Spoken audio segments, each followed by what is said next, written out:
Hello, all you wonderful Rise of Kingdoms players out there. We've got Dragothian from Dragothian Gaming. That's me. We're going to be joined shortly by Chiscool, fan favorite from Chiscool Gaming as well. We're going to be co-casting the final match of the first week of the knockout rounds, which is the round of 16. We've seen some really quality matches so far today. Some underdogs making a little bit of noise and beating some very, very heavy favorites. Let's jump into the realm of Horus, do a quick recap. I'll also do realm of Anubis because those guys matter too, right? And they're doing some good work over there as well. UCS taking the victory over Rays, knocking Rays out of the playoffs. Big surprise here to some.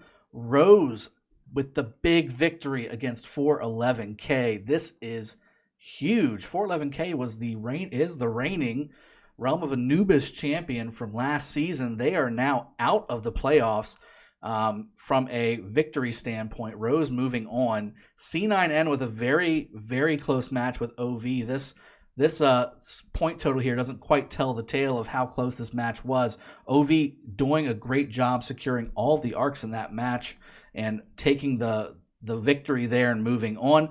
K374, formerly SFS, winning over Lig as well. That's another solid win for an alliance that might not necessarily have been through the previous setups from Osiris League. And then finally, JWM taking out 411S. So 411 just had a bad day all around today. BBTH also getting shocked somewhat by Snow taking the victory home.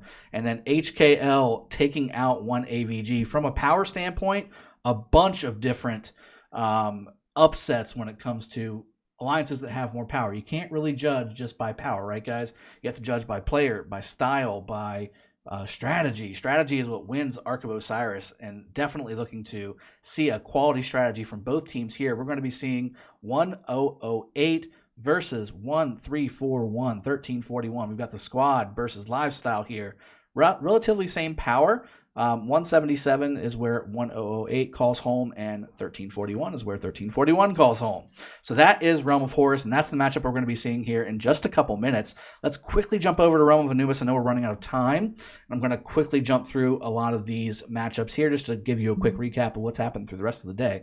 We've got 80 VS winning against 64 PL. That was a big deal. A lot of people picked 64 PL based on the bets.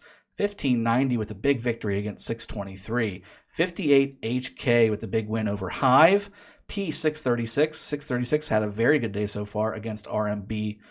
#pound, depending on what generation you're from, right? We've also got KKSA doing work against AX and putting them out of the playoffs.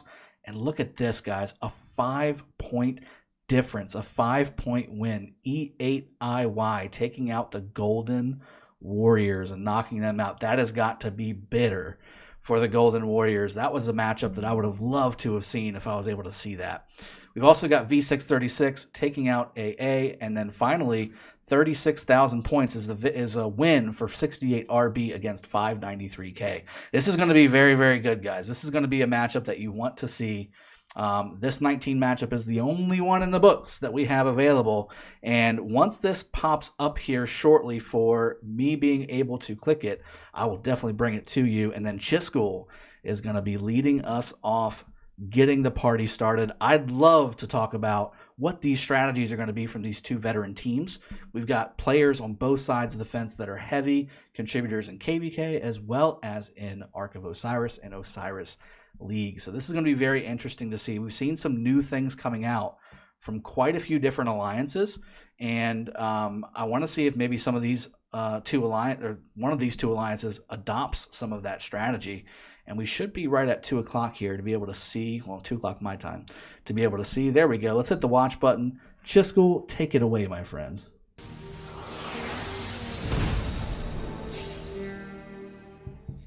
What is going on, Governors? Chiscool here. And today, for the final match of the day, we've got a highly skilled matchup here in 1008 versus 1341, the squad. We've battled against both of these folks in KVKs and in Ark of Osiris in the past to know that they're pretty gosh darn good at what they're doing here. So we should see a really exceptional match. Both of these kingdoms and alliances take Ark of Osiris pretty seriously. So I'm eager to see how this one is going to unfold. If I had some predictions based on how I've seen these teams play in the past, I think they're going to try to take the altar on the inside, close to where the temple is, the desert altar, push through to the Shrine of War, and swing around the back into the Temple of Osiris for the Ark spawns. But we'll see if they've changed their strategy, as Dragothian has mentioned. Dragothian, is there anything that you're looking for in the start of this matchup?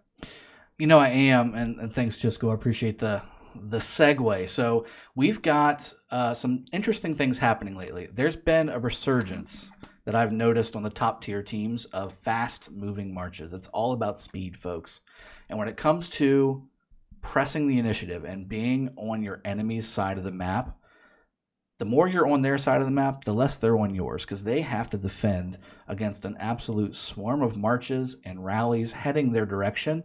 I'd be very interested to see if we don't see an attempt at a fast cav capture of an obelisk very early on. I've seen 1008 try that a couple times, having played against them before. I've also seen and know quite a few members from both teams, really heavy fighters. These guys are known for spending 12, 14, 24, 36 hours inside of a KVK, absolutely demolishing their enemies. That translates to the field, folks. That type of fighting style, not knowing when to give up, not knowing when to quit, helps inside of this. So from a strategy standpoint, I look to see rallies coming out to all the obelisks. I look to see some things breaking at the altars, but I also look to see possibly, as 15 seconds is left for the countdown, some fast cav going to some of these obelisks, Chisco. Yeah, well, how about this? In addition to rallying the obelisks, what about rallying outposts? We got 5 seconds before this starts, but you think they're going to launch some of those too? I'm always a little hesitant to do those because you can only fit 500,000 troops inside of an outpost rally. However, that's a march and a half, right? That's something. If you rally all three, that's 1.5 million troops. It's not bad. I've seen that before too, and that's been a strategy that has been prevalent lately. I'm just not sure how successful that's been, but it's something that's happening, and I'm interested to see how that plays out as we open up the rally screen. Yeah, looks like neither side is taking that route and instead opting for the more standard obelisk rallies all the way around. They rally their own as a defensive measure to get a whole bunch of troops over there. Typically, you use really fast-moving marches and then switch to a really powerful captain that you've put into that rally. And also rallies that are headed toward the opposing side obelisks to either keep them honest and actually try to take it, or to break and use that extra march speed granted by a rally to go take something else instead and just get really far downfield. Yeah, I agree. And just as you said, they're not doing it. It looks like the blue team has decided to rally the front outpost of 1341. So that's a thing. More rallies, I just assumed. Yeah, just assumed, right? More. Yeah, no. I mean, that's the normal. Okay. So they took one of the obelisks off and added in an outpost. I'm curious because even if you're going to, that to me tells me that they're not going to break it. Because if they were going to break it, you might as well send it to an obelisk because you can fit 1.5 million troops inside of a rally. So to me, that means they're going to go for this outpost of Seth on the 1341 side, which means that, again, that's two armies that are not going to be on the top and bottom lanes to help support defending / rallying. So this is going to be interesting. We're already seeing some changes. It looks like we have 9 rallies going now. Let's see where those extras are coming from. Looks like 1341. I wonder if this is, in fact, signaling to what I was suggesting earlier, and I apologize for slightly interrupting you there, but if they're not rallying the obelisk on one side, are they going all in on the side where they are rallying the obelisk? And that would line up with the strategy I suggested, where they take their desert altar and then push through to the Shrine of War. I guess we'll see. Yeah, that could definitely be the case. And it looks like 1341 has added in one of their own extra outpost rallies as well. Now we have 9 rallies firing off. So I mean, this is definitely all punches are being thrown. There's no punches pulled today. These two know that whoever wins is going to be continuing on to the playoffs, round of 8. This is a knockout round, ladies and gentlemen. So this is going to be a matchup that is going to be fought fiercely to the very end. I don't see either of these teams giving up very easily.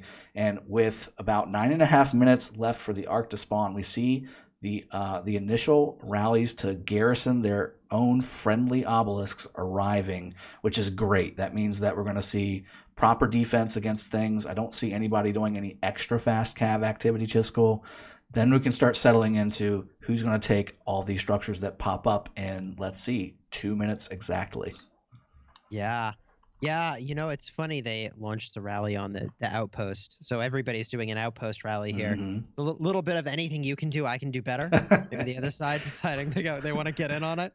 It's very possible. It's very possible. So there it goes. And I liked your point about these rallies, which is that, like, hey, it's kind of cool that you could rally that and move some troops downfield. But you're right that you can only have 500,000 troops in that rally, because that's the capacity of an outpost, and that's one march being much smaller than it normally would. Now, in this case, it does look like the squad is using a double C primary, so I'm inclined to believe that that's actually 2 marches designed to get to the backfield and then disrupt the gathering. That could definitely be the case, and actually 2 double C-led rallies high-fiving each other, one from each opposing team. And now that double C-led rally is hitting a Richard-led garrison, which is not going to be very good. They go ahead and break that right away. And like you said, now they're going to go ahead and start disrupting here. See if maybe they can snag another outpost or hit those provisioners like you talked about. Or I've been seeing a lot of folks lately going over and tapping the obelisk, because when the teleports happen in about 5 to 10 seconds, a lot of times they'll pull all their marches out of the obelisk, and then next thing you know, there's a little mobility cav march tapping your obelisk and stopping that point production, which is very significant at this level of the game. Yeah, it's highly disruptive to lose your obelisk this early in the game, especially, oh my gosh, if you can get there before they get their teleports in.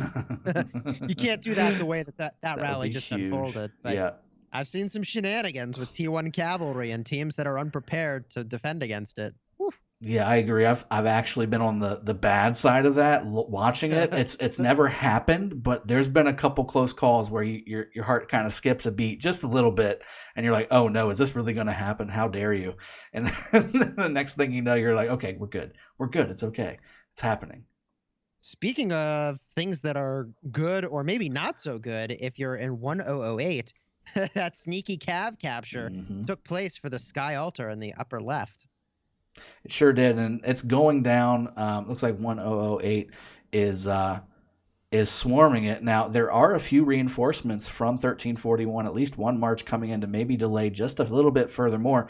HKL, having been inside that matchup on the opposing side for the HKL match today, they did a fantastic job of just streaming just enough reinforcements through the map to hold a structure like this for way longer than it should have been held. And that really helped them win the match against 1ABG earlier today. We're looking at the opposing side. It looks like 1008 did exactly the same thing. However, it's got an Attila in it. Now, it did just go down. And it looks like, I think the other one on the bottom side that you were referencing is also down too. So everything's evened out. But again, I think that was almost mirror image, right? Mirror copy of what just happened on both sides. Yeah, I was going to say it looks like we're going to have a pretty defensive game here. However, when I look to the left-hand side of the map, there is a large group of blue marches making their way toward the Desert Altar, owned by Red. And so I am inclined to believe that there's going to be a good contest on that left-hand portion of the map.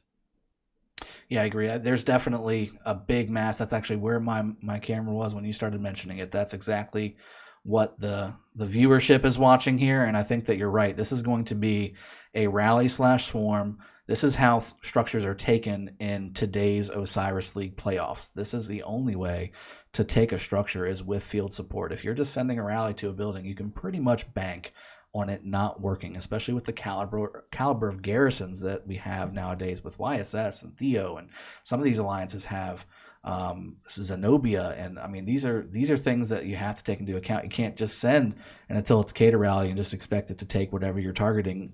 It's just not that game anymore. This game has definitely become very well rounded. More skill damage reduction, like with Tamiris that you see on the screen there. More AOE damage, more debuffs. That's what's winning these open field fights. Yeah, well, and let's talk about that a little more. So they're doing this open field fighting now. Presumably, there's a rally somewhere. It's not here yet. It's 35 seconds away, right? So what do you think is the best strategy for this? Do we duke it out in the field for a little bit, wait for the rally to soften it up? I feel like the timing was maybe off here. Like, why charge in before the rally is here. Correct. Yeah, that's exactly right. You nailed it on the head. When you're talking about field support, because right now their support's getting wiped. This is a lot harder for 1008 to reinforce from than is 1341. Their teleport spot is literally a half a screen away, and now you've got the rally coming in to hit this structure. And this is an Attila rally here. It looks like Attila Takeda, and you're looking at a Charles, probably Constantine or Charles Theodora defense, depending on how far in the MGE they are. So I mean, we're looking at really an empty field now for 1008 because they came in so early. You wanted to wait until that rally really started to get to the point where it's about to hit that structure, then push in and start swarming with full marches instead of having what looks to be maybe 6 or 7 marches left with all red and yellow health. Yeah, I kind of wonder if the timing was maybe purposeful and the rally's just late, because maybe they're trying to have their marches make it back home in time to go to the Ark in the center. There's only 3 minutes and 20 seconds till the Ark spawns in. Nobody's going there yet, but we're approaching that time where, it's time to go to the center. And in previous matches that we cast today on the channel, folks were going into the center like 5 and 6 minutes before Ark.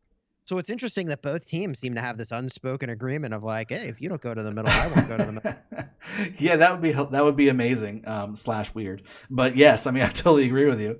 And you're right. I mean, in the middle, usually we have fights at this point. Almost 3 minutes left, a little under 3 minutes left until the Ark spawns, and there's barely a couple marches.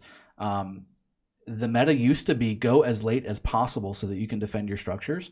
The meta has changed now, and now it's get to the middle as quickly as possible so you can position effectively and block off taking the Ark, because if you can get that initial bump and have chain mobility marches behind that initial bump, you're in really good shape to go ahead and capture that Ark. And again, today, and you saw it pretty much throughout most of the matches, that was the strategy to win the Ark of Osiris from the middle. And right now, it's looking like 1008 is kind of outpacing the 1341 team from coming into the middle. But there's so many structures blinking, eh?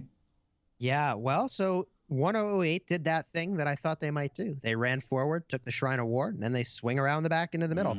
And, it's funny. In my alliance, we actually battled against them 3 or 4, maybe even 5 arcs in a row. It was really wild.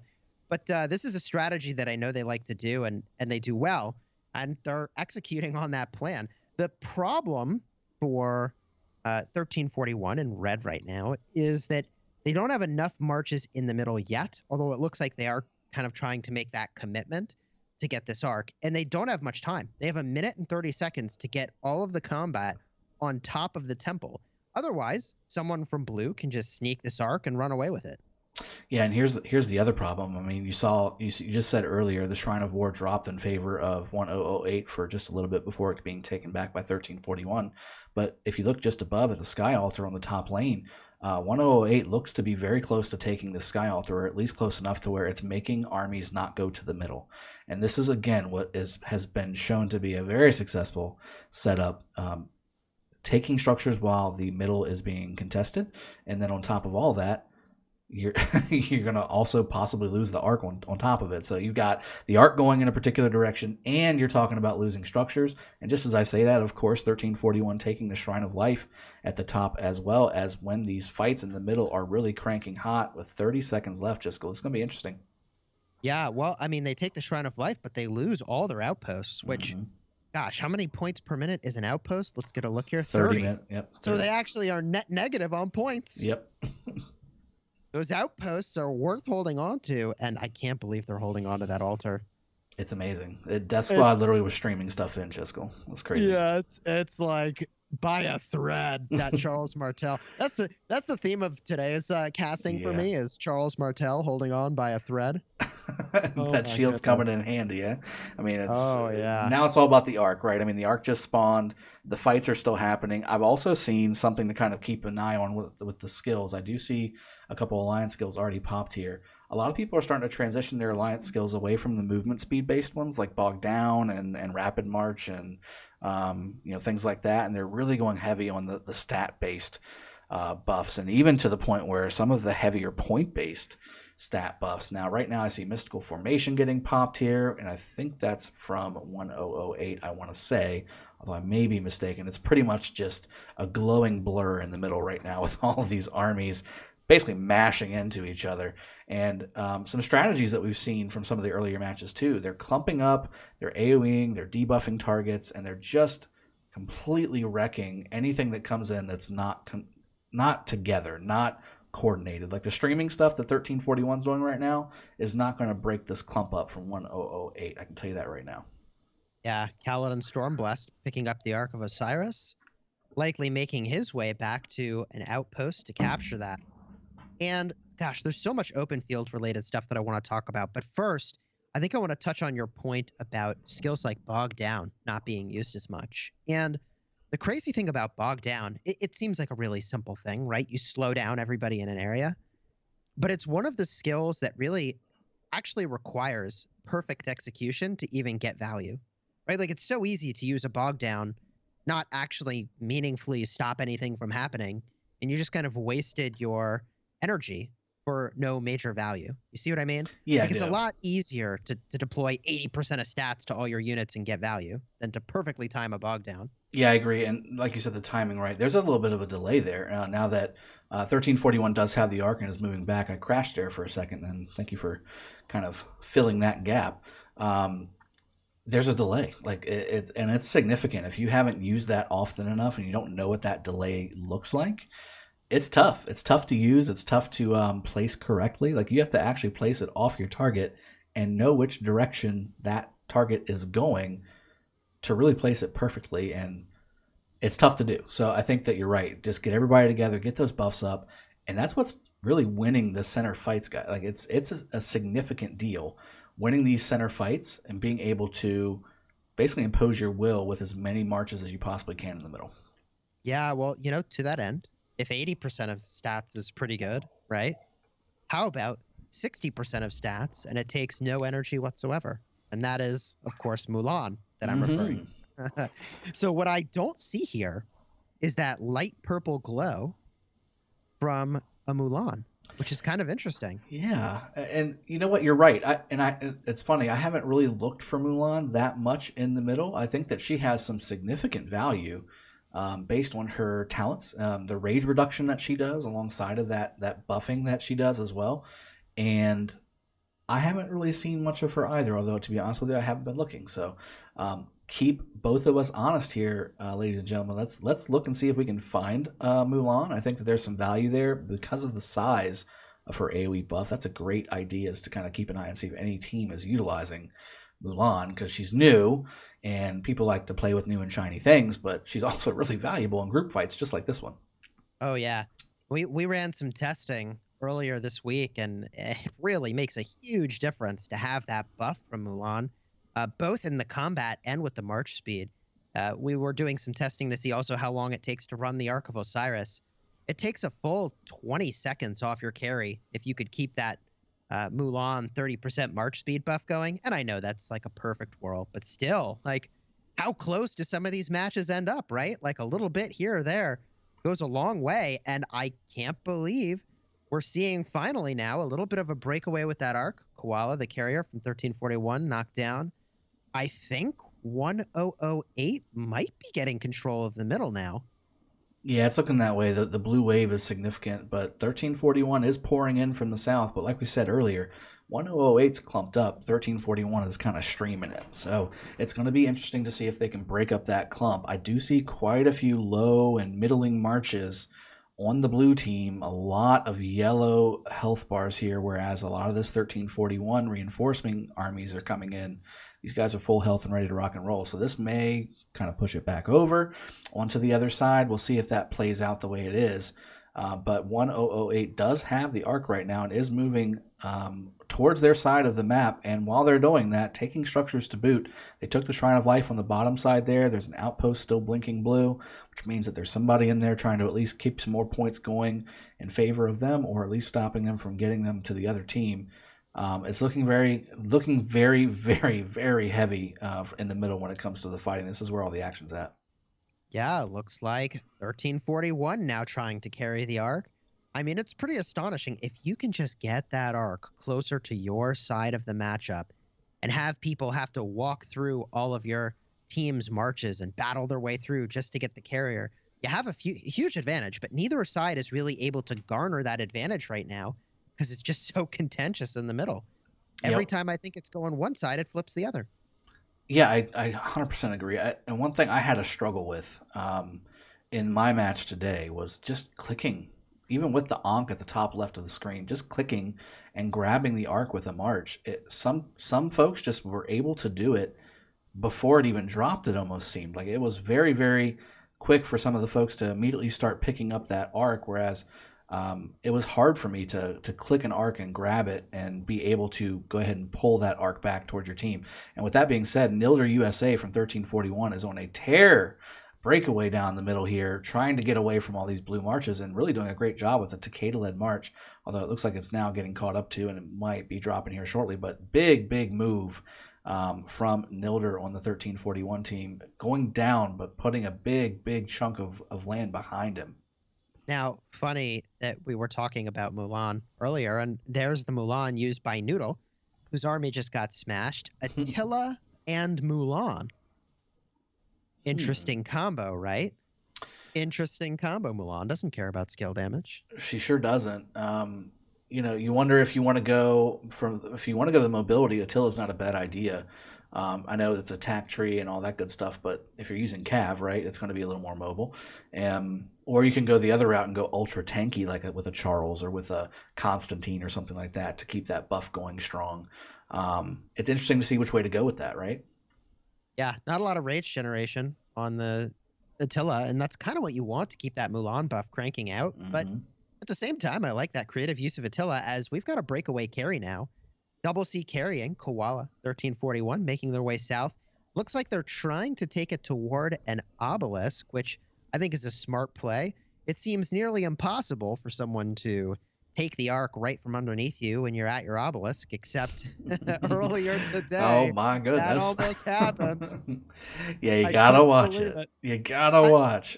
I mean, it's tricky, right? Like you have multiple marches on the field. So I think the carrier brought the arc over to the obelisk. They sat it down and they were like, okay, I'm going to play my other marches. And so they didn't notice that they were getting attacked by the obelisk. Enemy team took the arc and almost took the obelisk too and capped it there. It was crazy.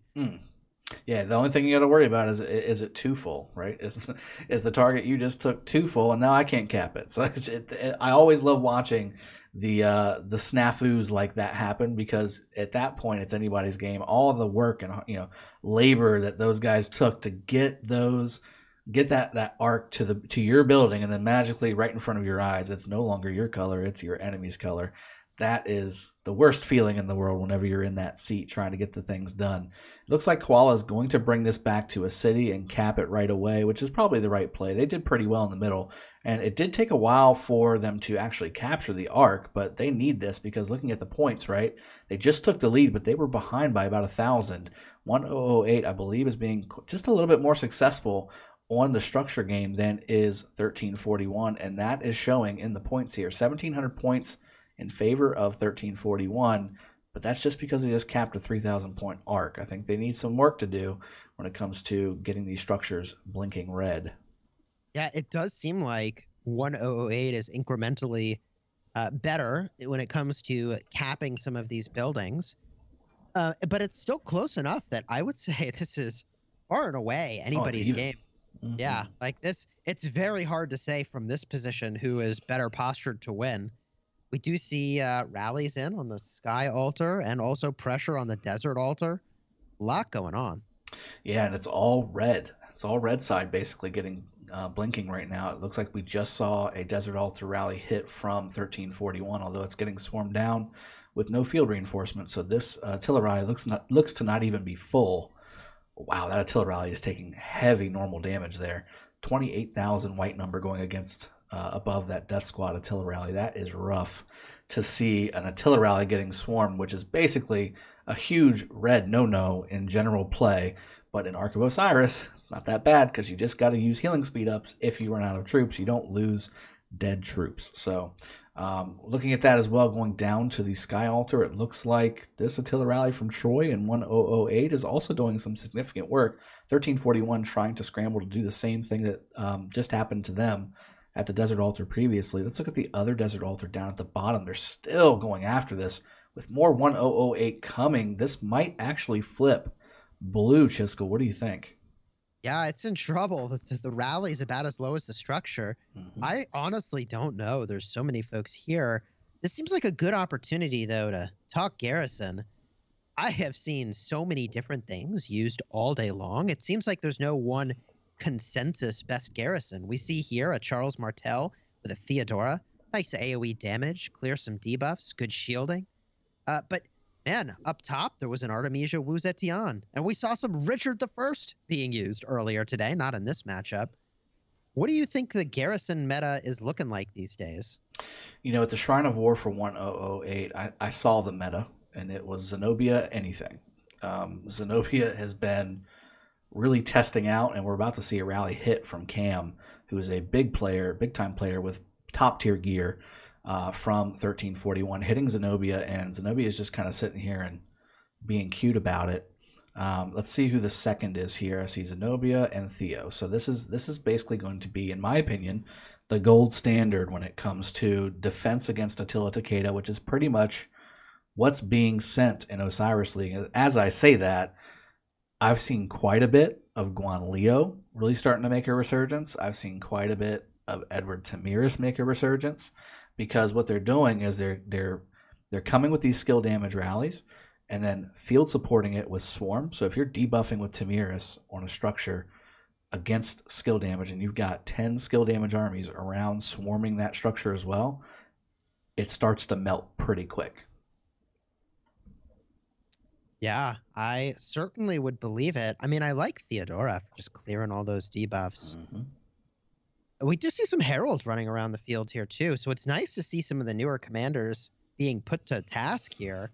I have to admit, the Theodora with the Zenobia is really quite strong, especially when there's no swarm to support it. Yep, I agree. The biggest risk with your Zenobia is that someone's going to cut your healing. So if you don't send something to do that, man, that Zenobia is just going to have a good old time defending. Could you imagine a Zenobia Richard just sitting there pounding healing out nonstop against a single rally? It would almost be like just an infinite Garrison. You might start healing troops that didn't even exist before. There's so much healing happening on that pairing. And as we're talking about that, there's just under 4 minutes left to go until the arc spawns in the middle, and we see a lot of 1008 really starting to come over the top away from their Shrine of War, which looks to be pretty much secured with the rally almost down and one, in fact, down, and then the Ethelfled single march here just kind of saying, hey, I'm still here, but going down as well. So 1008 is the first one to the middle and is starting to position accordingly. 1341 needs to get in here quick, and this is what I meant about really setting the pace for the game. You want to be in the middle if you're going to be there, and if you're going to be there, you want to be in the middle early. You want to be first because you want to dictate where the fights happen, which ideally is on your enemy side, away from the arc where it spawns, and then you can grab it and take it back to your side. Yeah, I like creating that buffer between where the enemy needs to get to and where all your marches are. It's pretty tough to deal with. I mean, there's an argument to be made for getting it to the center early to do that. The downside is you leave your structures vulnerable, and we do see that 1341 owns the Sky Altar that should be or belongs to blue. It's on their side of the battlefield. Sure is. Yep, and I'm watching that right now. It looks like 1341 is pretty much owning the open field here. I feel like looking at both of these teams, and I've seen this before because it's been the same thing that I've dealt with as well, some of these players look to just be trying to do too many things, and I think that's part of their plan. Unfortunately, it might be a plan issue where they're being asked to do 3 things and 4 things at the same time instead of just the one thing. Because I've seen so many points where I've clicked across the map where there's armies just sitting there that would normally be swarming something or defending something or swapping out into the different buildings to swap and top off the garrison. And it's just not happening because they're also in the middle trying to fight, and they're also over in the outpost trying to take the outposts, or over in the provisioning area killing provisioners. Like, they're doing too many things. The more simple you can make a lot of these tasks for these players, the better off you're going to be. And I think that both of these teams are kind of having a little bit of a struggle with that as this Sky Altar gets swarmed down for 1008, which is now manned by a Wu. It does go down, and now let's check the middle out, Chiskel. Yeah, I'll add to what you're saying and contribute that multitasking is the enemy of focus, right? Mm-hmm. Really For hard sure. to pay attention to all the different things happening. There's a mystical formation in the middle. I've been seeing a couple different skills pop off, and this is the gold standard, right? War drums and mystical formation. That's been what everybody uses. Pop both of those off. That's 6 points and go to town, right? Or 5 points. Can't remember which one it is. There are other skills, guys. There are other skills that do more damage for roughly the same points. Just going to put it out there. Something for people to take a peek at. And maybe utilizing their own Ark of Osiris whenever the time comes next weekend. I think that's something that people need to look into besides using mystical formation and war drums, especially considering there's other skills that just take up one slot instead of 2 slots that do basically the same thing. Yeah, it does seem. There it is. There it is. To the death. That's the one. Yeah, very popular. We've been seeing that really surge in use in the Ark of Osiris playoffs for sure all day today. The key is it's got to be used at the right time. It's got to be used at the right time because it doesn't last as long as the other 2 skills, but you get more pack for your punch. So you're going to start seeing some blue marches run away with sad faces. I see red marches running away with sad faces right now. Maybe they used it too late and used it on armies that were almost dead. I think that might be what happened. Ark is in. Ark is okay. So now we see who's got quick hands. And There's red an coming from opportunity. behind. Yeah, there was an opportunity for blue to get a grab. There's Swift Stride, extra march speed, making a play for the Ark. And, that would have been too much if they got the Ark and had Swift Stride going. I see quite a few double C's here, too. I see Saladins with Support Tree. If you use it correctly, you've got Hasty Departure, although I think that's probably worn off by this point. It's out, but it's down. So now it's going to be, again, a big cluster here of marches just really trying to eliminate the enemy color. I mean, just if it's not your color, kill it, right? It looks like 1008 has grabbed it. Let's see who has grabbed it. Give them a shout out. Stormblessed again with the Ark grab and running back, although down again with that double C. This is where you see the top tier teams. They've got a line of double Cs, one behind the other, behind the other, behind the other, to basically baton swap this Ark. So now they're battling for this Ark. The rest of the map looks fairly even. Let's play this out a little bit. Points per minute in favor of the match underdog, and I say that by virtue of where people put their Oryx this week. So 17,000 points for 1341, 15,000 points for 1008. 108 grabbing the Ark now. If 1008 gets this Ark, the match is still pretty even, right?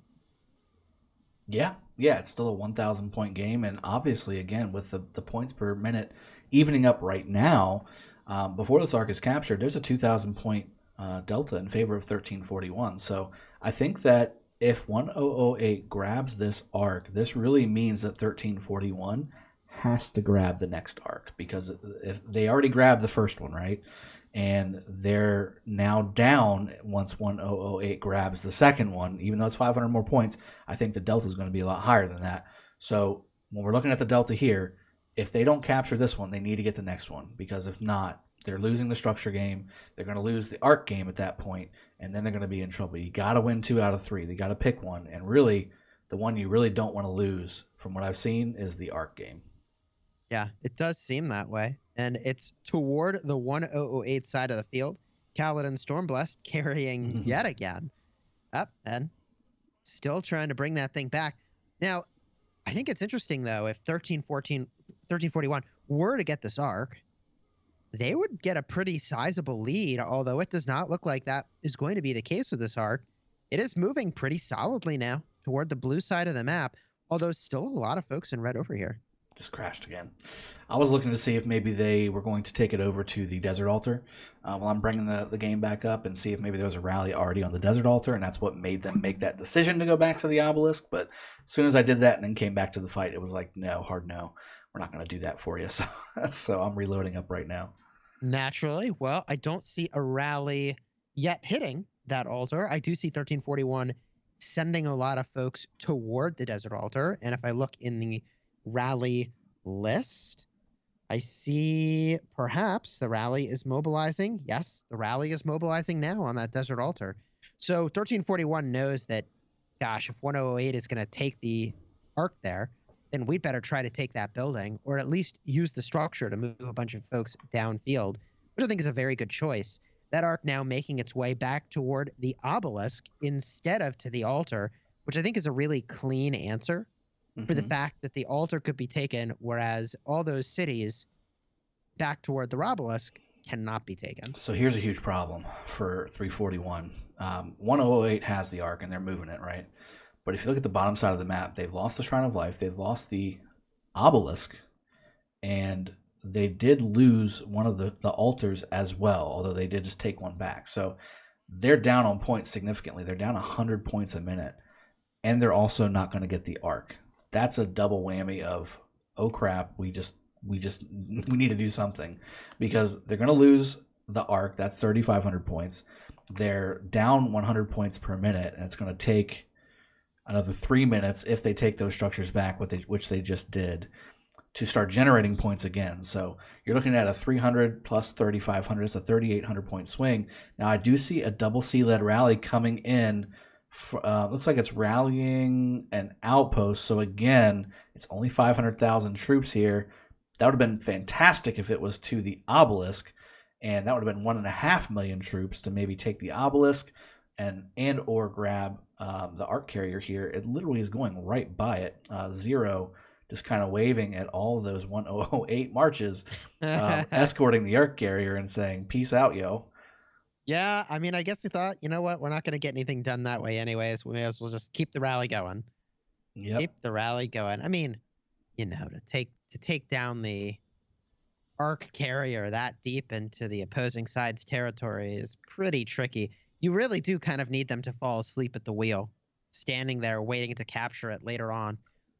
I do see a lot of folks on their way into the Desert Altar rally by Death Squad. Bunch of troops already there, but man, 108 is there in force. Yeah, they are. And I'm curious. So Stormblast is returning the arc, but he's passed 4 cities in favor of going to one particular city on the other side of the obelisk. So I'm not quite sure what the deal is there, because there's still 21 minutes left. It doesn't matter which city he returns it to. There's going to be at least one more arc to spawn. Maybe he's just determined to go to that one city. That player deserves the arc to be dropped off at their front doorstep. And with that being said, he's not. He's just going to go ahead and sit here and camp it right beside the obelisk. And I'm not sure if that's the best play or not, but it at least takes the middle out. And 1008 has done a fantastic job of kind of owning the structure game. So maybe this is the play. Yeah, I mean, given that they're winning the structure game pretty soundly, right? Like 510 to 340 points per minute right now. Yeah, the map's even, but it signifies that 108 has been doing really well with that structure game. I do think it's an interesting play to just say, all right, I'm going to hold the arc. This is, by the way, the moment that you really hope he, that he forgets that he's holding it. If you're in 1341 and you like send a rally on the city right next to it to get a bunch of troops over there, swarm the obelisk to take down the carrier. You never know. And you said it earlier, like, what's the probability of success, right? Whenever you got that rally going by. And my immediate thought was, you never want to discount stupidity, because it's a thing. It is a thing. You have to plan on it, because if you don't, you're going to miss opportunities that very may well could win you a match like this that's only got a 1,500 point difference, even though, look at this, 210 points per minute right away is the only points per minute that 1008 is generating right now. 341 has all 4 altars. My that goodness. was quick. That happened instantly. They managed to take literally every altar. So maybe this plan they've got going of holding the arc is not going to work out. 1341 punching hard here. All Very 4. hard. I don't think I've seen it all day. I don't either. And it was instant, right? Like we were just saying, yeah, they're up by 100 points per minute. 1008's looking great, and then magically, boom, you're down by 200 points per minute, and you're holding an arc that you actually need to win, and it's not a luxury. Yeah. Wow. Okay. So they took back both of their altars. That's Step critical one for them. Yeah. Yeah, and now they go back on the They might offense. lose So it it looks again. like Shrine of Life is under pressure. Also, and actually, well, I think maybe Shrine of Life will be defended, but they've got a really great rally going there. It looks like there's not a proper garrison, and so that's been caught really off guard. Yeah, The bottom Alex Shrine of Life. Garrison is just not built to be in the Garrison. Only two of his skills work. There's a Constantine switch. That's helpful. They do have good skill reduction. Constantine does with the support tree and the Garrison trees. But Edward and likely Tamiris. What's the backup there? Is it Edward YSG? Is it Edward? What is it? Edward and Artemisia, Edward actually. Artemisia. That's a great rally, and for what they're going up against, if there's no field support from 1341, this looks to be maybe going down. Michelle is another one of those top players on 1008 that has top tier gear and has all the buffs that you're going to want to look for from a rallying player. Jumping up to the Desert Altar here too on the same side, we've got Super Shenron with an Attila Takeda rally, which he's been known mostly for sending Ramses YSG, which is also a pretty good rally that I've seen. And there's the debuff that I was talking about from Tamiris from 1008, trying to take this now Guan-led garrison from 1341. My goodness, what is the decisions being made there, putting Guan as the primary garrison? You know, sometimes things get a little hectic. They do. Oh my. Yeah. Sometimes the garrison captain you expected to be there is not where you need them. Oh man. Especially when they're taking rallies like this, right? Like both of these teams are firing back to back to back to back to back rallies. So if you don't have time to go and refresh your troops as a garrison leader, sometimes you actually could just lose your garrison leader, and it's being sent back with a sad face. And then next thing you know, you've got that Guan or that Alex sitting there, not really doing much for you from a garrison perspective. At least throw a Richard in there to get a few more troops back with a heal or something like that. But and then a lot of times, again, we've got 8 minutes left on the arc. Not necessarily too pertinent now, but a lot of times you'll have the middle fight starting, or it's 4 minutes and you need to start preparing to move in. And you need to also swarm these two rallies that are smacking all of your buildings right now. You need to kind of get all over that. 1341 has done a great job of clearing the field around this Desert Altar, and now is really kind of just relying on this garrison of Charles Theo to take out this Attila Takeda, which it looks like it will. I don't see any reinforcements coming for 1008. So they should, I mean, they're kind of camping right now, but they should kind of be pressing the initiative. There's a rally going on at the Shrine of War directly above them. They should go field support the crap out of that. But just as I say that, it goes down. Yeah, it does seem like you plant that Zenobia, by the way. You plant that Zenobia and anything you don't want to lose, and you are in good shape. Yeah, imagine 4 and 8 of them. Because what they're going to start doing, right, is they're going to rally, they're going to take a building, and then they're going to switch it on over to Zenobia full infantry and call it a day. That's basically the idea. Yeah. Yeah, we've got those Zenobias in our kingdom. Looking forward to hopefully getting a KVK pop soon to take them to the field, you know? Yeah, I'm doing the same. I'm going to be taking my Zenobia and taking those services to a newer kingdom as well. So this is going to be interesting to see how this plays out. That's one thing that I do think that needs to be a little bit of had a look taken at it. A lot of players right now are doing some migrating, okay? So those players from the earlier kingdoms are going to have a Zenobia. They're going to have a Herald. They're going to have the Adora. They're going to have Artemisia. They're going to have all these late generation commanders. And then they're going to go to like what is now, I mean, we're looking at the 2100 kingdoms. I mean, we're getting into the heavy kingdoms in this game, and having a commander like this, like a Zenobia, like a Herald, like I just mentioned, be able to come to an early kingdom, that's a bit much. I mean, we just saw it, right? These guys are really excited to get Attila Takeda, and then like, bam, oh, by the way, I've already got Zenobia, so here you go. Yeah, have we found the answer to Zenobia yet? We certainly haven't seen it in this arc matchup.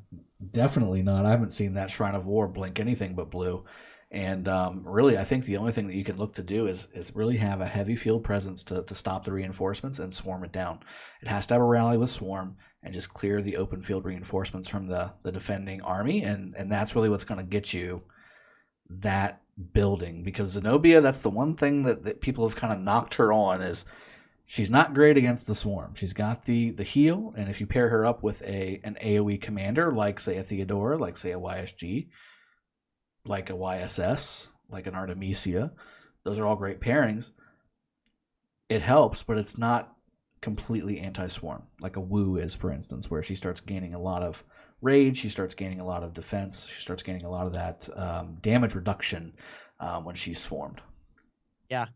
Yeah, I think that's spot on. Now, with only 14 minutes remaining, what are we looking for from these teams? I mean, it's such a close matchup. They're jockeying for position with these structures. 5 minutes till the next arc. Not a lot of time to try to take something. Nothing's even blinking right now. Yeah, you got the outposts behind and for 1008 that they're going to want to go ahead and shore those up. They honestly should just throw 3 armies, one in each one of those outposts, and just leave it, because they're losing it to nothing, and there's one player taking out 90 points per minute, which is, again, huge. With 13 minutes left, that's quite a bit. That's almost 1,300 points of points that they're going to need, because they're down by, look at it, they're up by 1,100 points, but it depends on how this arc plays out in 4 minutes. 1008 is already coming to the middle. 1341 starting to think about it. They're coming down to the bottom corners and edges. Havilando, Koala, all these guys are starting to come in. So, I mean, we're talking about this probably being Chisco, the arc that wins it. We've got provisions, right? We've got all that coming as well. But you got 12, 13 minutes left. Once you get into this bubble, it really comes down to 2 things. Can you hold enough of your structures to keep generating some points? And can you grab the arc? Because provisions have been pretty even for most teams in the playoffs. They're averaging between 3,000 and 6,000. On average, that's kind of what the number is. And really, that's a big deal. But they're all kind of doing it at the same pace because of the pace of the game. Mm-hmm. Yeah. So let me ask this question. So we see 108 kind of charging into the center. How far forward would be the perfect position, do you think, to march all those troops that they're bringing? Now, obviously, they're under a little pressure now, I'll say. So it's, changes things. Yeah, you got a lot coming from the south at the Desert Altar. A lot of 1341 are peeling off of that Desert Altar now that the Attila rally is kind of okay to ignore. You got the Shrine of War there, uncontested right now. You had a double C there trying to just grab it, thinking there was nobody in there, which why would that be the case? I would, looking at the sides, right? I would look at the sides first to make sure you're not getting backstabbed by a bunch of marches, which has a possibility. You've got this Cam rally of Attila. I would just cancel that Attila rally from Cam on the bottom lane and just bring it to the middle. That's not going to work. This rally is not going to work against this Zenobia. This is the opposite of what you want to be doing against a Zenobia. It's exactly playing into what that Zenobia is built for, which is to take out Attila Takeda. There's a 1341 rally for Angor here coming across the top of the lane, the middle lane as well. I'd look to see that get broken as well. It looks like it's going to the obelisk, which is perfect. You break it right in the middle of the middle lane and bring all those marches in to hit the reinforcements. That's exactly what they just did. This is going to be interesting. I to answer your question, though, I would have pushed all the way down. Just based off of what I'm seeing here. What are you going to do? Bring it back to my side where all the blue buildings are at? Like, is that your plan? Yeah. This is interesting. This is the bout that will decide what happens here. If blue gets control of this arc, I think it's going to be enough points to pull ahead. There's to the death 1341 again. Using to the death. There it is. A lot of energy being put into the center now. The rest of the map looking fairly even. Points per minute up for 1341 by just enough to tie the matchup and get maybe even a little bit ahead if there's no answer. In a couple minutes, yeah. 1008. So this is what it's coming down to. This arc is really critical. Look, we got 10 minutes left, and there's 30 points per minute difference right now. Even if they even it up, right? It's such a close game. Provisions could be a big deal here. If the arc is not captured, provisions are everything. So you have to figure out what you want to do. Do you go all in? And when I say all in, I mean every march that is capable of moving needs to go to the middle and grab this arc and capture it within the next 10 minutes. That wins you the game. Or do I delay enough to where nobody captures the arc, but I out-provision my opponent here at the end? Because it's basically a 150-point game, now 250-point game right now. It's too close to call. There's no way that any team can sit here and say, yeah, I'm going to win this. We're done.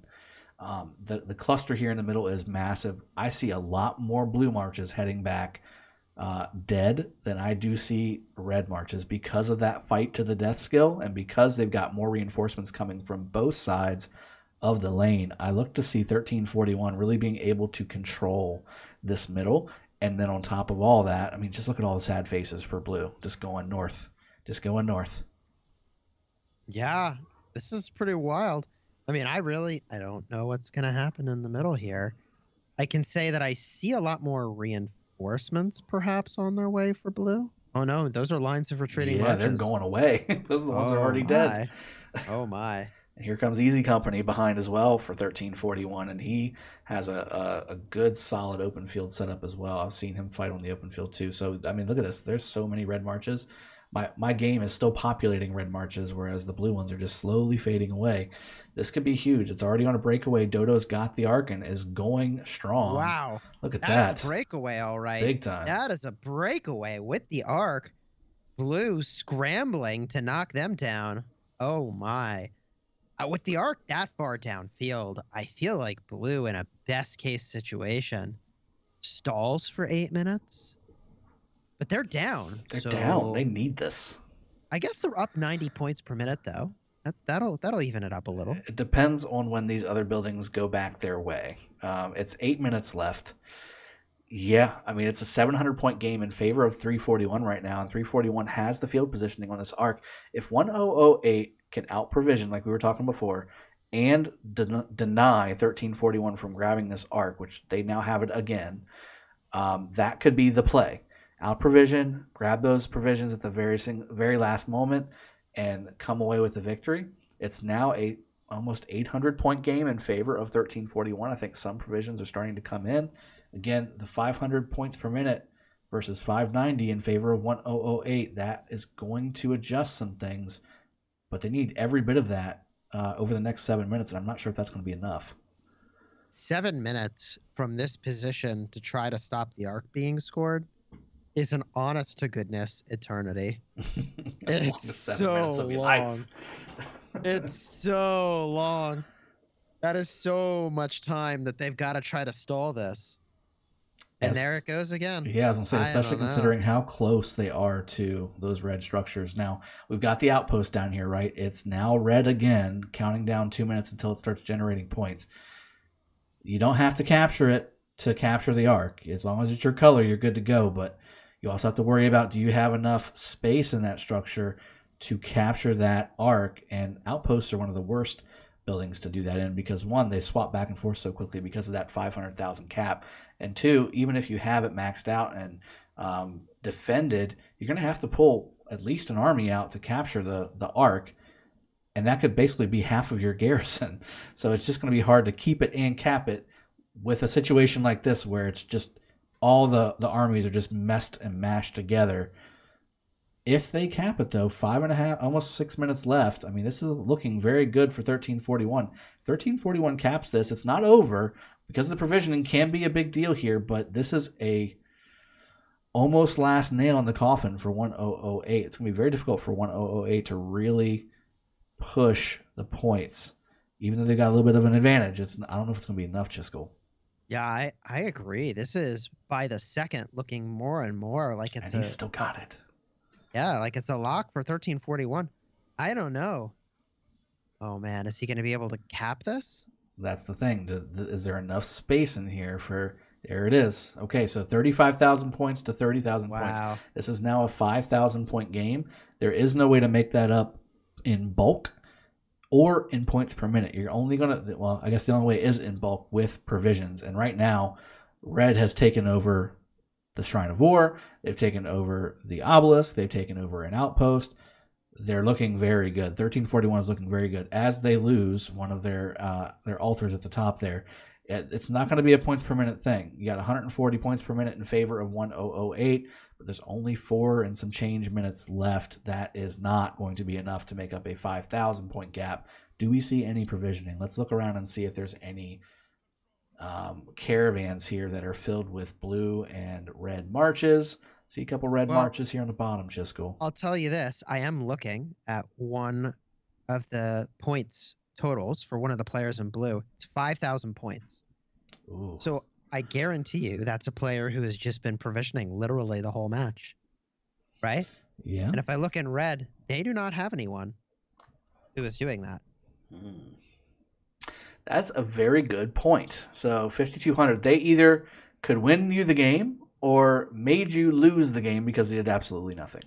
That's the play here. Is it, do they bring back 5,000 points in provisioning, or have they just not been in the fight and haven't been able to be productive enough to get their 10,000 points to get at least something from a reward standpoint, let alone from a contributing fighting wise? And I'm not sure why there's anybody in the middle here, Chisco, but there is. I am inclined to say that they might pull down like 6,000 points of provisioning. It's possible if that person has been provisioning the entire time. That is very possible, and it's a 5,000 point match. And I've seen a single player do 5,000-6,000 points. Yup. I think it could happen. Okay. If there's a team where it could happen, or or half a dozen teams that would bet on that happening, this is one of those teams. So we battled against them week over week, and every time they pulled down some real solid, consistent gathering scores. So if for some reason we see 1008 jump in the lead in this matchup, it has to be because of provisioning, because right now they have a 230 point per minute, which is basically going to give them 500 and some change points total if everything stays the same, which it won't, but if it did, that means that literally 4,500 points needs to come from provisioning. If that happens, do we call 1008 the Gathering Farming Champions of Osiris League? Is that their title? Like, where do we go with that? I don't think so. We saw a matchup earlier today where they picked up 9,000 points from provisioning. That's insane. It was insane. So I don't know that. I mean, maybe they'll pull that down today, and they're in 1008. Maybe they're actually laughing confidently that they've got this locked up. Yeah, but I mean, I don't know. I have to think that 1341 has done some provisioning too, right? You would think. That's the thing. It's not a one-sided coin, is it? I mean, there is a lot of players, and I'm looking at both of the obelisks here for 1008, and I'm just seeing tons of armies just firing away at the caravans. It doesn't matter what they are. They're just going into a caravan to grab something. It is down to okay, here comes some. So there's what is that? Where are we at? 3,500 point game now. Yep, 3,500 point game. We're almost at 33,000 right now. So now we're up to 3,300 point game in favor of 1341. We got Cam over here hitting an outpost in the left side here. It would behoove him to go and kill all of them. That's exactly what he's doing. He's coming over here to kill all these provisioners that might win the game. We saw the other game where they won by 5 points. 5 points. Oh my goodness. I couldn't believe that. The amazing thing, that was what. Oh my gosh, one of these gatherers is going to get knocked out in a caravan. They lose all the rewards. Where's that? Oh my goodness. That's on the 1008 side. I see that. War Titans just clearing them out. They need to pay that. They need to pay attention to that. That's huge. So again, everybody that's listening, if you die in the node, you lose everything. Everything you've got, you're coming back with 0 troops. If you die, 2,000 point difference. 2,000 point difference. If you die on the open field, you still get all of it. So if you stay in this caravan and you're not paying attention, you wasted your time. Now it's down to 1,000 points. 1,000 points. With caravanning. Marches coming back. I wouldn't kill the troops. This is a mistake. This was a mistake. TGB should not have killed that troop. That troop may make it back with the provisions needed. They're ahead by... Oh my goodness. This is huge. Now they're up by 200 points. Where's the provisions from 1341? That is crazy. Wow. 1340. I gotta go to the final screen here just to see who won. It was so close. Wow. So Steve O with the MVP. Let's go to the tape at the very end. Victory for 1008 Chiskel. Tell me what just happened. What did I just see?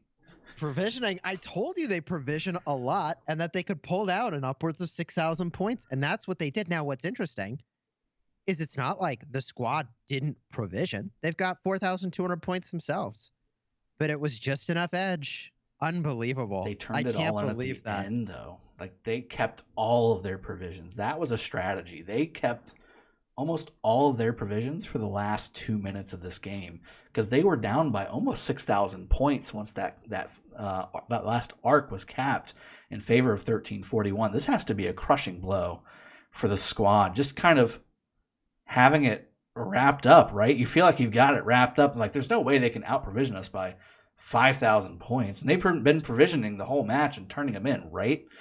Well, 1008 didn't turn them in. They've been provisioning the whole match, but they've been keeping them. And they threw them in at the very end. That is insane. The kill counts are amazing. 1341 definitely added more units healed into the equation here than did 1008. Wow, that was a good match. It really was. That is a pretty unbelievable outcome for that matchup. And I do like the idea of waiting till the very end to turn in your provisions, not for drama, but because look, instead of walking all over the place, yeah, you should only walk that hike back to your city once instead of lots of times. Makes sense, but whew, wow, so close. Yeah, and I think that goes back to what we were talking about before when it comes to being a multitasker. That person was not multitasking, were they? 5,000 points. They sacrificed their own rewards for the win for their alliance. That's huge. That's a huge deal. I don't think they returned enough provisions to get 10,000 points. We can probably, well, we can't check because I don't have the email, but it's interesting. This was a great match and something that people can learn from here. Two of the, that's another thing from the chat pointing out, thank you very much. 2 alliances from Kingdom 177 in the final 8 for Realm of Horus. That's huge and something that I don't think many people saw coming, especially with the heavy hitters that we saw in this top 32, top 16 lineup for Realm of Horus. Huge kudos to 177 as a kingdom. 2 big alliances coming through for a round of 8 action and the knockout rounds coming up next week. Live here on Rise of Kingdoms' home official YouTube channel. Chisco, any final words before I kick it back over and say hey to everybody and have a wrap up? You know, I'll just add, really well played by both teams. That was an incredibly close matchup because the skill levels are so high on both sides. So well played, everybody. Nicely done. Really impressive. I'm still just wowing over how that worked out. I mean, that was an amazing finish. I can't fault you for that, Chisco. Thanks for joining me, and I appreciate you co-casting with me. Always a pleasure on this end. And yeah, so let's go ahead and wrap up this battle that we just watched. I think we've already kind of said it all, and you guys saw it all, but I want to chat just a few seconds longer. This matchup here was one of those ones where strategy came through at the end. I was sitting here saying 341's got it in the bag. There's no way they didn't put any provisions in at the very end of this, up until the very end of this matchup. Something's gone through, and I didn't expect to have a delta of provisions like we see right here. This is a 1,500 point delta on the provisions, and we all know they won the occupation score, so it was enough. Look at this, 200, less than 200 point difference here. This is what, 180 point difference roughly? Great job to both teams here. They both deserve to win, but 1008 does come out with the victory here.